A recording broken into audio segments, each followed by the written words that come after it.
Alors donc, quand ils sont comme ça, ils sont manipulables. Ils ne sont pas forcément des savants, des sachants de la tradition des peuples même qu'ils gouvernent.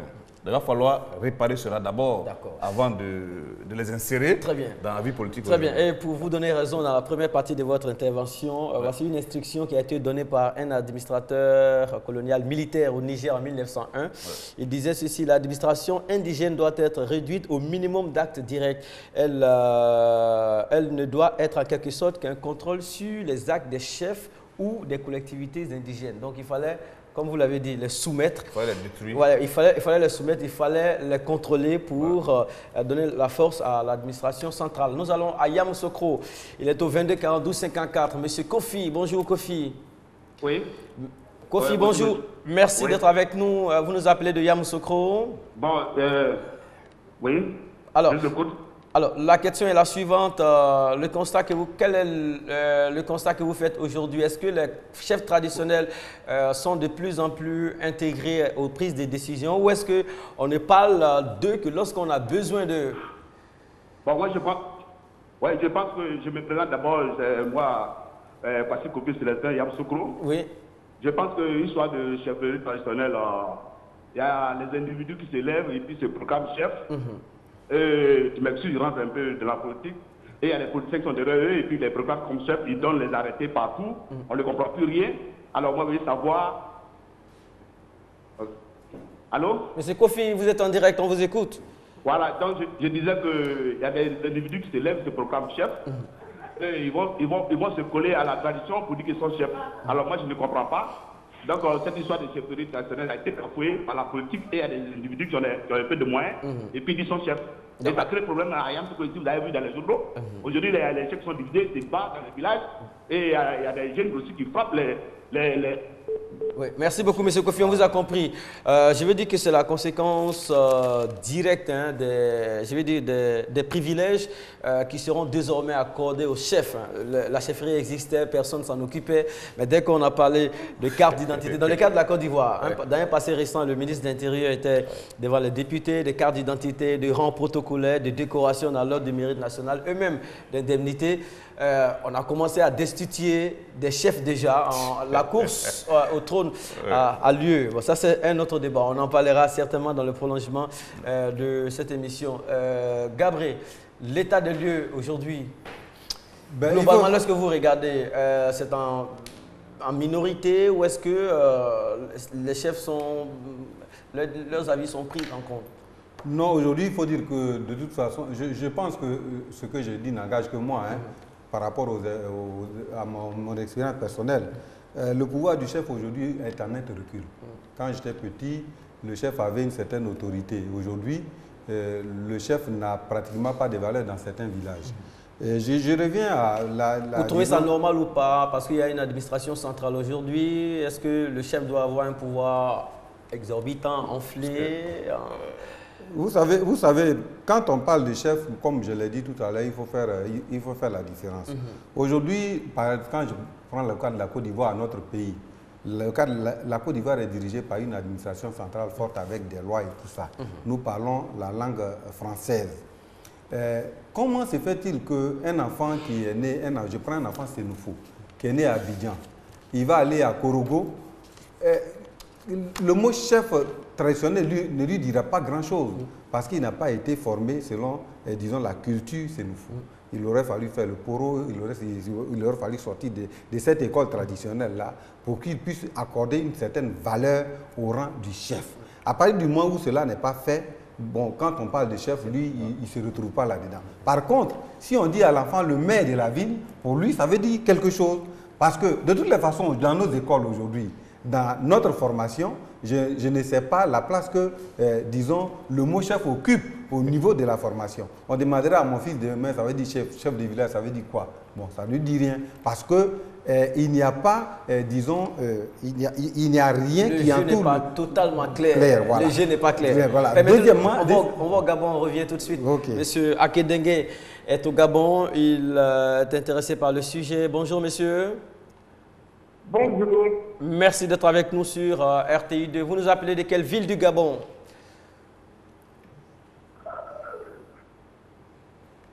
Oui, je vous entends. Très bien. On vous entend, nous, en tout cas. Vous nous appelez du Gabon, c'est ça?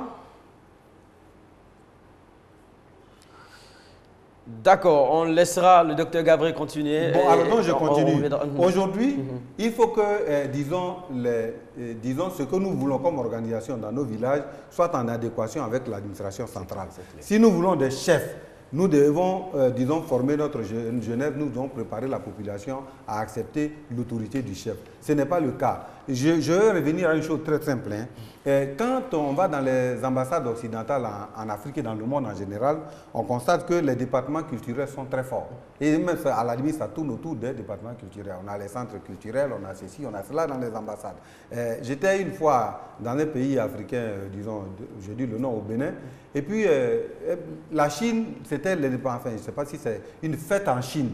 Et il y avait des Africains qui ont pris des habits de dragons. Et ils faisaient comme on fait en Chine exactement. Quand je regardais, ça m'a frappé, je me dis, mais dis donc, ça c'est la culture chinoise qui est en train de s'implanter à côté de la culture occidentale. Là-bas, les gens font les choses selon les parallélismes des formes. Si en Côte d'Ivoire, nous avons une administration forte, je pense qu'il faut que cette administration réagisse sur nos villages. Pour la simple raison que ceux qui vivent, ceux qui bénéficient de cette administration, ceux qui la vivent et ceux qui la subissent, ils sont formatés pour être... Il ne suffit pas de proclamer la valeur, voilà, la puissance ou le... Je vais conclure. Voilà, de proclamer la chefferie traditionnelle. Voilà, je vais conclure. Mettre les instruments en place voilà, pour que la chefferie tienne. Voilà, je vais conclure sur je vais comparer deux petites choses. Aujourd'hui, par exemple, quand on prend le vin en France, le vin c'est une culture. Mais le vin s'est imposé partout dans le monde. Le pain, c'était une culture. Je me rappelle que mon père me disait, quand on envoyait le pain, on leur a donné le pain cadeau. Et quand on leur disait d'acheter, qui ne voulaient pas acheter, on leur a imposé d'acheter. Mais le pain s'est imposé aujourd'hui. Donc je veux dire que tout va de pair. Il faut que nous fassions attention. L'Afrique doit rester l'Afrique avec sa culture. Très bien. Merci, M. Diarra-Souba est en ligne depuis Odiéné, 22 42 54. Bonjour Diarra-Souba, et tout à l'heure, M. Diop aura l'occasion de parler. Et ensuite, on ira au Cameroun, hein, là où il y a une organisation qui est faite, un travail qui est fait pour valoriser la fonction de chef traditionnel. Oh, on n'avait vraiment pas besoin de ça. Pour réhabiliter. Mais, voilà, pour réhabiliter la chefferie traditionnelle. Alors, Diarra-Souba est-il là? Oui. Merci Diarra-Souba, merci d'être avec nous. Vous êtes à Odiéné, vous êtes plus proche de votre chefferie que nous qui sommes à Abidjan ici, par exemple. Alors, quel est l'état des lieux là-bas? Est-ce que les chefs traditionnels ont un pouvoir qui se voit? Moi, je crois que le principe même du chef traditionnel aujourd'hui est biaisé. Parce que, bon, il va falloir trouver d'abord des administrés pour qu'il y ait un administrateur. Aujourd'hui, en Afrique, comme dirait notre intervenant tout de suite, bon, je crois que la culture, les enfants n'ont pas, il n'y a pas d'école de formation. La formation n'a pas été continue. Bon, s'il n'y a pas de formation, si les enfants qui naissent depuis plus de 40, 30 ans n'ont pas une formation, vous voulez que cela sache qu'il y a un chef, il y a des coutumes, il y a des variations à suivre dans la société. Bon, c'est là vraiment le vrai problème de la chefferie traditionnelle. D'accord. Malheureusement, donc, on comprend bien avec Gabriel et M. Diarra-Souba d'Odiéné et aussi Seydina que l'administration centrale est en train de, entre guillemets, parachever le travail de l'administration coloniale dans certains pays africains. L'administration coloniale a signé pour mission, lorsqu'on s'est référé à cette note de cet administrateur militaire, de casser les ailes et les pieds de la chefferie traditionnelle pour s'imposer. Aujourd'hui, de plus en plus des pays africains commencent à rétropédaler dans le bon sens, hein, parce que dans le sens de la chefferie traditionnelle, parce que on commence à les faire remonter en surface. Tel est le cas du Cameroun. On suit. Le Cameroun est un pays qui se distingue par sa grande diversité culturelle. Une homogénéité sociale et une diversité caractérisée par les religions, les langues et les ethnies.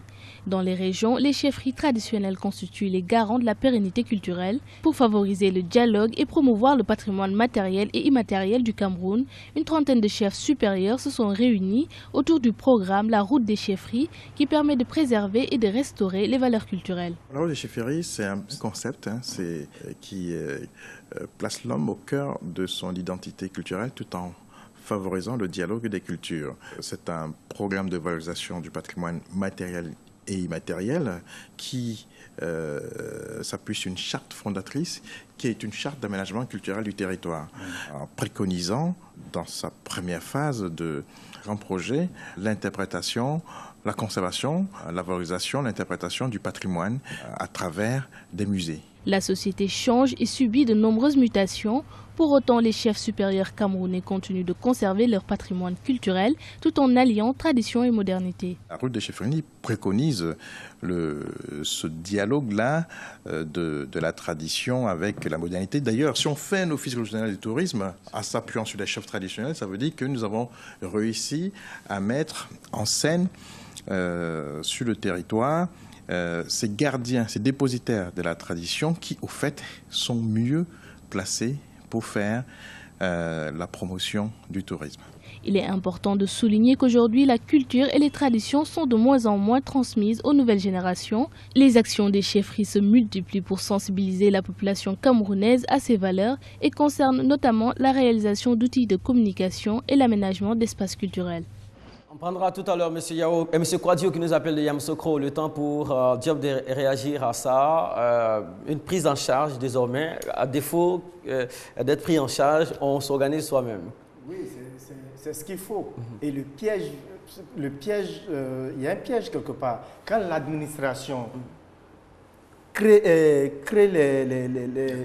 les conditions pour réorganiser la chefferie, la chefferie devient toujours l'instrument de l'administration. Ouais. Il faut que les règles du jeu soient établies par les chefs. En ce moment, un politique ou quelqu'un qui a plus de moyens ne peut pas aller déstabiliser un chef. Parce qu'on va toujours se faire piéger comme ça au fur et à mesure tant que la tradition est gérée par les politiques. Donc il faut faire beaucoup attention à cela. Okay, ce que je voulais dire, ce n'est même pas les chefs traditionnels qui organisent, parce que les chefs traditionnels même sont sous l'emprise d'une tradition. Parce que les chefs traditionnels ne sont pas en même temps des chefs en tant que tels. À l'époque, c'est le peuple qui est chef. Donc si l'administration veut organiser, l'administration doit se plier ou bien doit s'harmoniser avec la tradition qui existe chez chaque département. Oui, parce que si on veut associer les chefs traditionnels il faut que l'administration se mette maintenant en conformité avec la tradition pour prendre le chef. Mais il ne faudrait pas que l'administration donne des critères, ça va devenir des marionnettes. On va commencer maintenant à des nominations. Voilà, donc ça fait des nominations. Et puis maintenant, ils vont commencer à être instrumentalisés. Et c'est eux maintenant qui vont prendre les derniers. Je prends l'exemple des cultes. Aujourd'hui, il y a des ministères partout en Afrique qui appartiennent au culte. Donc, quelque part, on a interversé les rôles. On a écrasé notre culture et on a mis les cultes devant. Aujourd'hui, que ce soit dans l'éducation, dans le développement, dans la façon de voir les choses, je pense que si la tradition avait sa vraie place au sein de notre société, aujourd'hui, on pourrait dire, par exemple, excusez-moi, je ne m'excuse même pas pour dire ça, l'homosexualité n'a pas sa place en Afrique. Par exemple, quand un pays doit décider, c'est les chefs traditionnels, par exemple, qui disent que ça ne colle pas avec notre culture. Quand on enseigne, par exemple, dans nos écoles, on enseigne Baudelaire, et ça devient pour nous le plus grand écrivain. Pourtant, il y a des grands écrivains africains qui quand même, diffusent quelques informations sur notre patrimoine. Les chefs doivent dire, bon, nous, on a vu le système scolaire. Ici, il y a quelque chose qui ne marche pas ou que ça marche. Très bien. Je suis d'accord avec Diop. Yamoussoukro, s'il vous plaît. Priorité au téléphone. Priorité au téléphone. Monsieur Kwadio est au standard. Bonjour, Kwadio. Oui, allô? Bonjour, Kwadio. Bonjour, Mohamed Santé. Merci. Vous nous appelez de Yamoussoukro, c'est exact. En fait, je vous appelle. Oui. Pour donner mon point de vue un peu sur la chefferie traditionnelle en Afrique et particulièrement en Côte d'Ivoire et à Yamoussoukro. Très bien, on vous écoute alors. Au niveau de Yamoussoukro, par exemple, nous assistons à un bicéphalisme dans presque tous les villages. et même à la tête du canton d'Akoué. Alors, moi, je me pose une question. Étant donné que la chefferie traditionnelle est le prolongement de l'administration, que doit faire l'administration pour réhabiliter la chefferie traditionnelle dans nos villages? Est-ce que nos chroniqueurs sont d'accord pour cela? Nos chroniqueurs ne veulent pas que les chefs traditionnels soient transformés en agents dociles de l'administration. Ça, eux ne sont pas d'accord pour ça, mais Gabriel souhaiterait répondre. Bon, alors moi, je pars du principe que la nature fonctionne par autorégulation. Il faut dire que l'organisation de toute société est biologique. Quand on regarde autour de nous, même quand on regarde, vous savez, je fais souvent cet exercice, mes enfants, ils s'en refusent. Mais quand on regarde les fourmis, elles ont une organisation. N'importe quelle espèce vivant sur la Terre, n'importe quel être vivant sur la Terre a une organisation qui permet de mettre à sa tête un chef. Et ils ont des règles de fonctionnement. On n'a pas besoin de puissance extérieure. Voilà. L'organisation est innée, l'organisation est biologique. La chefferie est biologique. Donc, par exemple, quand on prend le cas de la Côte d'Ivoire, quand on dit on va installer la chefferie traditionnelle, ce sont des règles unipolaires qui sont fixées et qui permettent d'établir des chefs. Alors qu'en pays d'Ida, moi je suis d'Ida, ce n'est pas les mêmes règles qui permettent d'instituer un chef en pays d'Ida qu'en pays Sénoufo, qu'en pays Agni, qu'en pays Gourou, etc. Je pense que si l'Afrique veut retrouver son identité et donner de la valeur à sa démarche, il faut s'incruster dans la culture.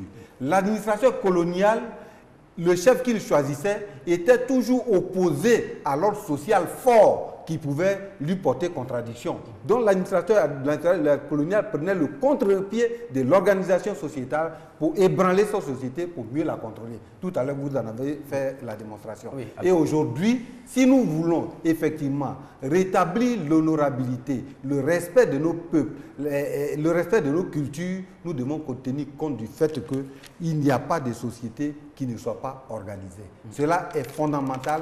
Autrement dit, le débat qu'on mène ici aujourd'hui est simple pour moi. C'est-à-dire la chefferie traditionnelle se vide petit à petit de son contenu. On doit aller vers une organisation administrative qui descend véritablement dans les villages. Ce qui fait que pour moi, on ne devrait même pas parler des chefs traditionnels, on devrait parler des maires parce que c'est ça qui va avec l'administration. Je voudrais conclure en disant une chose. Aujourd'hui, on parle des chefs traditionnels partout, mais le chef traditionnel, on le dit, c'est l'auxiliaire de l'administration. Je prends un exemple simple, M. Mohamed Kanté. Aujourd'hui, en Côte d'Ivoire, les chefs traditionnels font quoi? Quand on dit dans la loi foncière que la terre ne doit pas être vendue, mais tous les chefs traditionnels vendent la terre, ils signent des papiers. Et pourtant, il n'y a aucune loi qui institue cela. Donc, déjà à ce niveau, il y a un problème fondamental, un problème grave. Je pense qu'il faut revoir les critères d'éligibilité et d'encadrement du chef tel qu'on le veut avec la société moderne. Merci beaucoup, Dr Gabriel. Diop, vous parlerez tout de suite, allons sur la toile. Les jeunes sont sur la toile. Qu'est-ce que les jeunes pensent de ce sujet-là? Qu'est-ce que les jeunes pensent du pouvoir du chef traditionnel à l'heure actuelle sur le continent africain? C'est avec Patrick Ndiakan, le petit pont de Fatou Koulibaly, et tout à l'heure on sera là.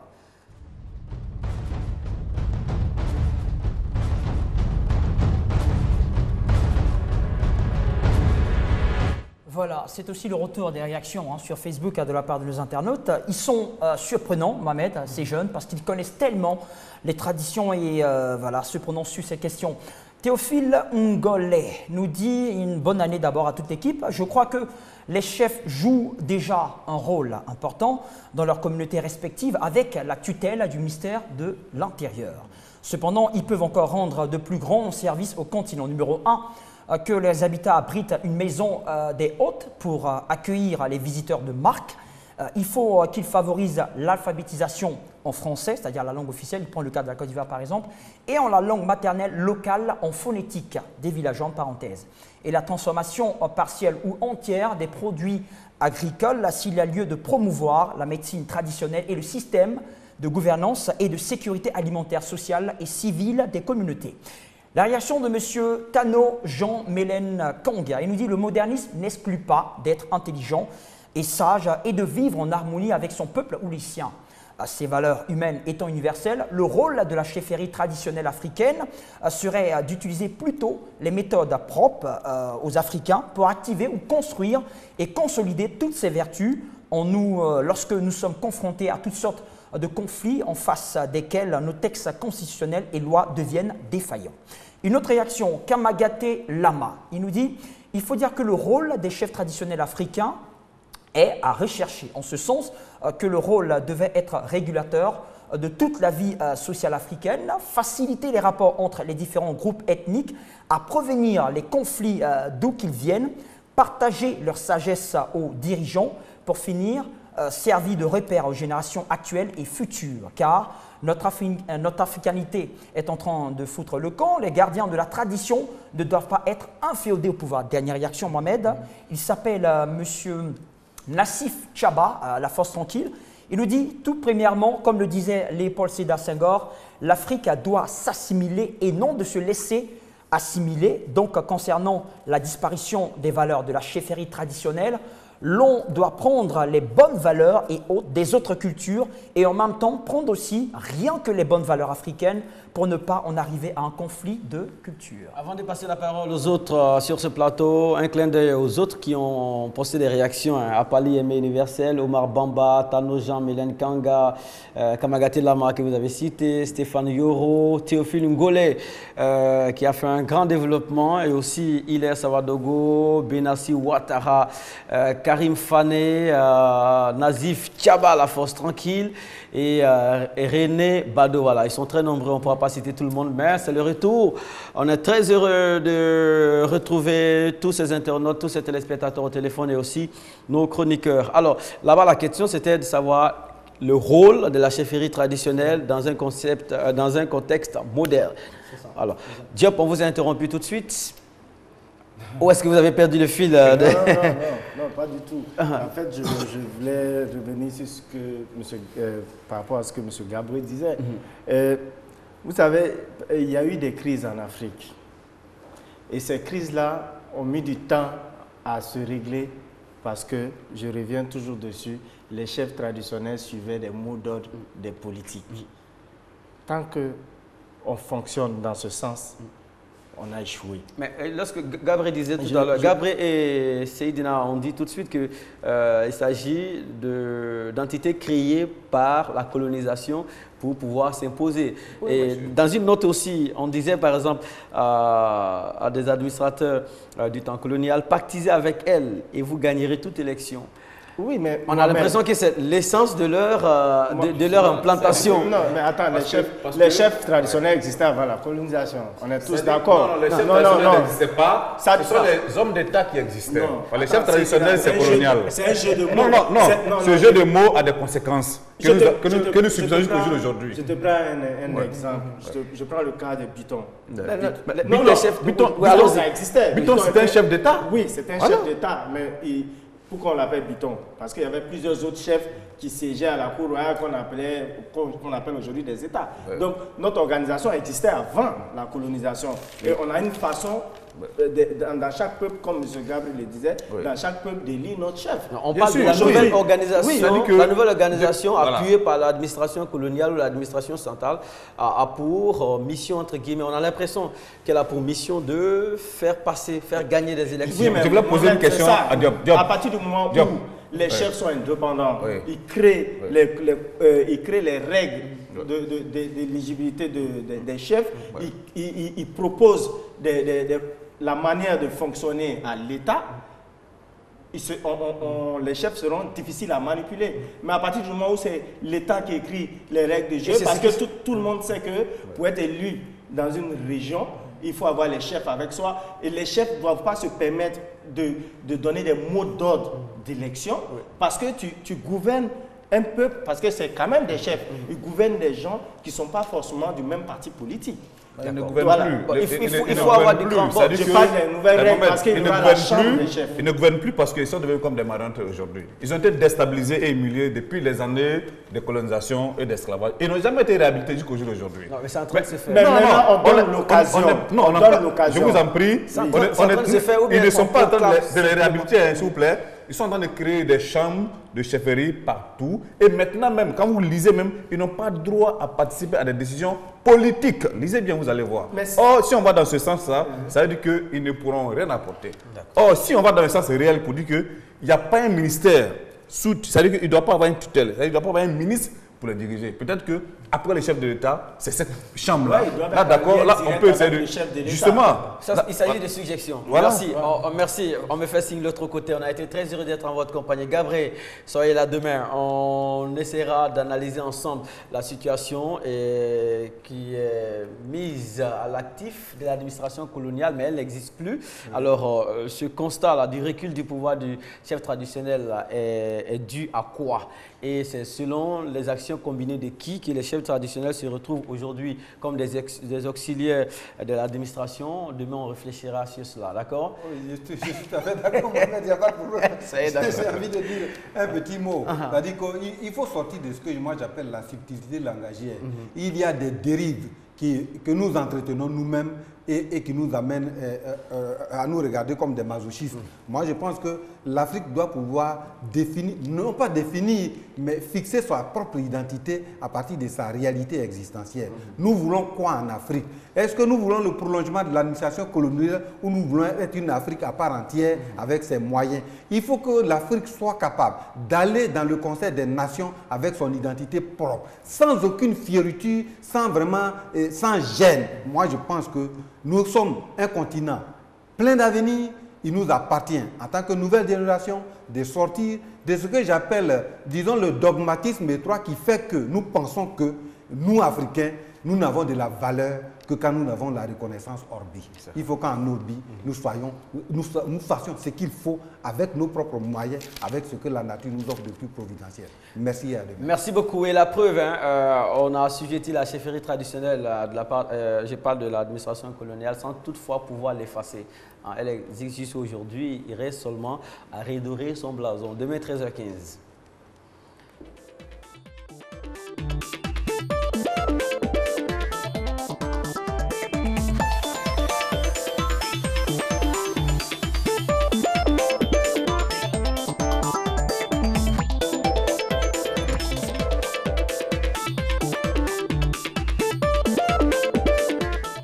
Il faut